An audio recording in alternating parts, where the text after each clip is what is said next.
এখানে এই ভাইয়ের গাড়ির তেল নাই, খুব কষ্টে অনেকক্ষণ দেখাইলো, তারপরে গাড়িটা দেখলাম খুব কষ্টে আছে ভাই। মোটর সাইকেলের দুঃখ বোঝার মতো এখন তাহলে কেউ নেই, দেখেন কারণে বসে আছে, কিছু করার নাই, খুব কষ্টে আছে মানুষটা। এখন গাড়িতে তেল নাই, এখন তেল বাইরেও পাওয়া যায় না, এখন তারা কি করবে যারা গাড়ি চালায় বলেন তো দেখি। মানে যারা এখনকার এই তেল সংকটে যারা দায়িত্ব আছে তাদেরকে বলবো তারা যেন একটু এই দিকে খেয়াল রাখে। মোটর সাইকেল যারা চালায় বা প্রাইভেট কার যারা চালায়, অক্সিজেন পেট্রোল যারা ব্যবহার করে তাদের প্রতি যেন একটু নজর রাখে, কারণ তারা সবাই দিন শেষে কেউ না কেউ এটা দিয়েই পেট চালাচ্ছে, কেউ না কেউ এটা দিয়েই কিন্তু তার দিন মজুরের কাজ চলছে।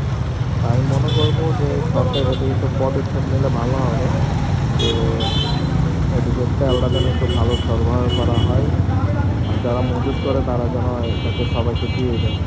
ধন্যবাদ।